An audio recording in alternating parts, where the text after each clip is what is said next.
तो hey guys once again welcome back to the another YouTube video. उम्मीद है आप सभी लोग अच्छे होंगे। तो इस वीडियो में हम लोग बात करने वाले हैं कुछ लेटेस्ट अपडेट के बारे में, जो कि one of the most important update है अभी तक माल्टा के रिगार्डिंग। काफी टाइम से माल्टा का बहुत ढीला प्रोसेस चल रहा था, अभी कुछ लेटेस्ट अपडेट आनी शुरू हुई हैं जो कि बहुत अच्छे के लिए भी है और कुछ बुरे के लिए भी है।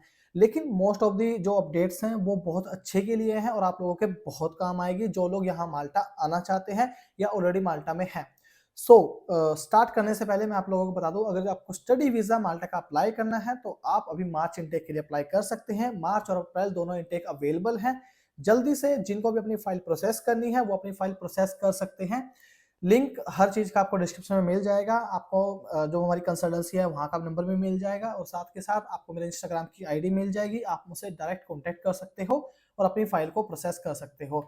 सो first of all we will start with the first update, that is employment with high termination rate to be blocked from employing new foreigner workers। अब इसका मतलब क्या है? जस्ट इन केस हम एक एग्जांपल लेते हैं कि मेरी एक कंपनी है माल्टा में, मैंने एक कंपनी ओपन की है। ये लगा लो कि मैंने एक रेस्टोरेंट ओपन किया है, ठीक है। उस रेस्टोरेंट में मुझे अगर 10 लोगों की हायरिंग चाहिए, मतलब 10 लोग हमें चाहिए, तो हम क्या करेंगे कि 7 लोग तो हम इंडिया से या नेपाल से या पाकिस्तान से हायर करेंगे, 3 लोग हम लोग क्या करेंगे, जो भी यहाँ के लोकल हैं वहां से हायरिंग करेंगे। तो इससे क्या होगा कि एक नॉर्मल सा प्रोसेस होगा कि हाँ चलो यहाँ पे जो आप लोगों को रिक्वायरमेंट है आप लोगों को नहीं मिला, आप लोगों ने इंटरनेशनली लोगों को हायर किया। लेकिन हायरिंग करने के बाद मैं क्या करूंगा कि जो वो 7 लोग हैं उनमें से 5 लोगों को मैं कह दूंगा कि हम आपको काम नहीं दे सकते, ठीक है। मैं उनको निकाल दूंगा कंपनी से या फिर होटल से, और उन 5 की जगह मैं दोबारा से किसी की फाइल प्रोसेस करूंगा, मतलब दोबारा से इंडिया से हायर करूंगा और फिर मैं 5 लोगों को वहां से बुलाऊंगा। तो सेम इन्होंने यही बात बोली है कि अगर मान लो कोई कंपनी है, अगर उन्होंने बहुत सारे फॉरेनर वर्कर को बुलाया हुआ है और उनका टर्मिनेशन रेट बहुत हाई है, अगर मान लो 10% या 20%, अभी इन्होंने परसेंटेज के बारे में भी बताया, मैं आप लोगों को बताऊंगा कि इतने परसेंट अगर किसी का हुआ तो हम लोग उस कंपनी को टर्मिनेट कर देंगे फॉरेनर वर्कर हायर करने के लिए। अब इससे इम्पैक्ट ये आएगा कि जो लोकल थे यहाँ पे, जो मतलब जो हमारे इंडियंस या पाकिस्तानी जो भी कंपनी खोल के बैठ जाते थे और वो लोग क्या करते थे कि लोगों को हायर करते थे इंटरनेशनली, तो अब वो लोगों को हायर नहीं कर पाएंगे। साथ के साथ जो लोग जो माल्टीज भी हैं, बहुत सारे लोकल माल्टीज ऐसे भी हैं जो आई थिंक पैसे के चक्कर में थोड़ा सा हो जाता है कि लोगों को हायर कर लेते हैं, कि इंटरनेशनल लोगों को हायर कर लेते हैं, बट अब ऐसा नहीं होगा। मोस्ट ऑफ द केस में अब क्या होगा कि ये लोग लोकल्स को हायर करेंगे ना कि इंटरनेशनल को, जिससे क्या होगा वर्क परमिट का जो रेट है वो बहुत कम हो जाएगा। और वर्क परमिट का मैंने आप लोगों को पहले भी बताया कि वर्क परमिट का थोड़ा सा मुश्किल होता है, उसके पीछे मत पड़ो आप लोग, क्योंकि बहुत सारी दिक्कतें आप लोगों को आएंगी वर्क परमिट में, ठीक है। इसके बाद हम सेकंड अपडेट की बात कर लेते हैं, जो कि यहाँ के जो मैंने आप लोगों को बताया था कि कितने परसेंट का होने चाहिए। तो कुछ कंपनीज का बताया है, small company with 50% staff turnover, medium company with 40% and large company with 35% turnover will be ban from hiring new TCNs. Okay, so ये इनका परसेंटेज दिया गया है, ये इनके हिसाब से, इसका मुझे आइडिया नहीं है कितने क्या हिसाब है, बट ये लोग हायर नहीं करेंगे, ठीक है। Okay, so next one is कि आपकी जो वर्क परमिट की जो फीस है वो अब बढ़ा दी गई है। देखो क्या होता था कि जब हम स्टूडेंट वीजा पे हम लोग आते थे तो हम लोगों को 280 यूरो पे करने होते थे वर्क परमिट में कन्वर्ट करने के लिए। लेकिन अब फिर उन्होंने क्या किया, फिर 300 यूरो कर दी फीस, वो 300 यूरो लोगों को पे करनी होती थी। लेकिन अब एक नई अपडेट इसमें डाल दी है, renewal fees from retaining worker will drop from 300 to 150। जो रिन्यूअल की जो प्रोसेस होती है, मान लिया आपने 1 साल के लिए आपकी टीआरसी कार्ड अप्लाई हुई थी, अब वो एक्सपायर होने वाली है, आप सेकंड ईयर के लिए अप्लाई करने वाले हो, तो आपकी जो रिन्यूअल की जो प्रोसेस है वो पहले 300 यूरो में होती थी, अब वो 150 यूरो में होगी, ठीक है। बाकी इसका तो मुझे कोई मतलब लेना देना नहीं है, क्योंकि मेरी तो कंपनी पे करती है। बाकी जिन लोगों की कंपनी नहीं पे करती उन लोगों के लिए है ये। अगर आपकी कंपनी आपसे पैसे लेती है, आपकी जो आपकी आईडी माल्टा की फीस होती है वो भरवाती है आपसे, तो वो अब आपको 150 यूरो पे करनी होगी अगर आपकी रिन्यूअल की। लेकिन अगर आपकी फर्स्ट टाइम एप्लीकेशन है, जैसे मान लो आपको स्टूडेंट वीजा से वर्क वीजा में कन्वर्ट करना है, या फिर आप इंटरनेशनली मतलब जैसे आप इंडिया में हो या पाकिस्तान में हो और आपको यहाँ से वर्क परमिट मिल जाता है, उसकी फीस आपको 600 यूरो पे करनी होगी अब से। सो ये एक बड़ा और मेजर अपडेट है, क्योंकि बहुत सारे ऐसे अब ये ना फ्रॉड भी चीजें चल रही हैं, फ्रॉड चीजों को रोकने के लिए थोड़ा सा उनके ऊपर चार्जेस बढ़ा दिए बस, और तो कुछ नहीं है। ठीक है, बाकी अच्छी है जिन लोगों की रिन्यूअल किया, जो लोग यहाँ पर ऑलरेडी हैं उन लोगों की अगर रिन्यू होती है तो उनको 150 यूरो पे करने होंगे, उससे ज़्यादा उनको पे नहीं करने होंगे।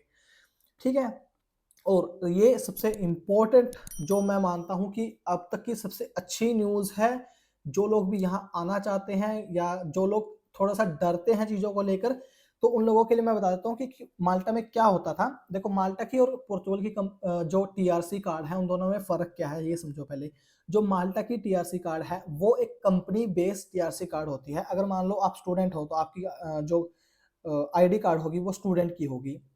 ठीक है, अगर आपकी वर्क परमिट की है तो आपकी कंपनी बेस होगी। अगर मान लो मैं किसी एक्स वाई जेड कंपनी में काम कर रहा हूँ, तो वो जो आईडी आएगी वो एक्स वाई जेड कंपनी के नाम पे ही आएगी। वो मेरे नाम पे, मतलब मेरे नाम तो होगा इसमें, ऑब्वियस सी बात है, बट कंपनी के ऊपर डिपेंड होगा सब कुछ। इन केस अगर ऐसा हुआ कि मुझे कंपनी से निकाल दिया गया, कंपनी बोलती है कि आप हम आपको मतलब आगे काम नहीं करना आपको, हम आपको फायर कर रहे हैं, तो मेरे पास 10 दिन का टाइम होता था कि मुझे 10 दिन के अंदर एक नई जॉब ढूंढनी है और उस नई जॉब में अप्लाई करना है विद इन 10 डेज। अगर मैंने 10 डेज के अंदर नहीं किया तो मुझे यहाँ से, मैं इलीगल हो जाऊंगा और मुझे यहाँ से डिपोर्ट कर दिया जाएगा। लेकिन अब क्या किया है कि अब इस टाइम को 60 दिन कर दिया गया है। अब इससे क्या होगा कि 60 दिन आप लोगों को मिलेंगे ही मिलेंगे। जितने भी, अगर मान लो आप कोई भी आपको फायर कर देता है तो आपको 60 डेज मिलेंगे आप लोगों को, और आप 60 डेज के अंदर जॉब ढूंढ सकते हो और अपना जो प्रोसेस है वो दोबारा कंटिन्यू कर सकते हो। अब इसका बेनिफिट देख लो, मैं आपको पहले बता रहा था कि 10 दिन के अंदर आपको जॉब ढूंढनी है, फिर आपको उसमें कन्वर्ट कराना है, लेकिन अब आपके पास 60 डे होंगे। और ये सेम पोर्चुगल की अगर मैं कंपेयर करूं तो पोर्चुगल में क्या है कि वहां पे कंट्री बेस्ड है। अगर मान लो आपको फायर भी कर लेते हैं जॉब से, या आपकी जॉब नहीं होती आपके पास, तो आपको कोई दिक्कत बात, मतलब कोई इतनी बड़ी दिक्कत नहीं है उसमें, सिर्फ आपको टैक्स टाइम से पे करना होता है। वो उनका एक मैंडेटरी है कि आपको टैक्स तो पे करना ही होगा। लेकिन अगर आपके पास जॉब नहीं है, मान लो आपके पास 6 महीने जॉब नहीं है, तो पोर्चुगल में ऐसी कोई दिक्कत वाली बात नहीं है। लेकिन माल्टा में क्या होता था कि अगर आपके पास एक दिन भी जॉब नहीं है, मतलब एक दिन तो क्या 10 दिन भी आपके पास जॉब नहीं है, तो आप इलीगल हो माल्टा में, आप यहाँ से डिपोर्ट कर दिए जाओगे। ठीक है, ये एक बड़ा अपडेट जो मैं मानता हूँ, क्योंकि इस चीज को लेकर सब मतलब एक होती है इंसान के अंदर भाई कि एक सिक्योरिटी चाहिए होती है लोगों को कि हम लोग यहाँ पर रह रहे हैं, तो एटलीस्ट हमें ये तो हो कि अगर मेरे पास जॉब भी नहीं है तो मैं कुछ दिन ऐसे बिना उसके सर्वाइव कर सकूं। तो ये एक बड़ा अपडेट मैं मानता हूँ। इसके बाद जो नेक्स्ट अपडेट है वो है मैंडेटरी बैंक पेमेंट। ये पहले भी अपडेट आया था, मैंडेटरी कर दिया गया है कि अगर आप स्टूडेंट हो या आप वर्कर हो, आपकी जो सैलरी है वो आपके अकाउंट में ही आनी चाहिए। उससे क्या होगा कि जो लोग जो स्टूडेंट आते थे, ये स्टूडेंट के लिए थोड़ी सी दिक्कत वाली बात है, क्योंकि स्टूडेंट आते थे वो थोड़ा बहुत इधर उधर से काम कुम करके थोड़ा बहुत ऊपर कमा लेते थे, लेकिन अब इन्होंने मैंडेटरी कर दिया कि आप लोगों को शो करना ही होगा। सो वो एक बड़ी दिक्कत वाली बात आप लोगों के लिए है। ठीक है, सो ये मेजर अपडेट थी माल्टा के रिगार्डिंग अभी के टाइम में। अभी अगर नेक्स्ट जो भी आती रहेंगी वो मैं आपको अपडेट करता ही रहूंगा।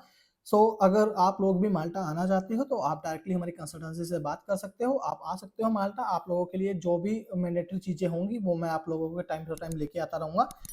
सो होप सो वीडियो थोड़ी बहुत इंफॉर्मेटिव लगी होगी। अगर आपको वीडियो पसंद आई हो तो वीडियो को लाइक कर दीजिए, साथ में चैनल को सब्सक्राइब। मैं मिलता हूँ नेक्स्ट वीडियो में, तब तक के लिए जय हिंद, जय भारत।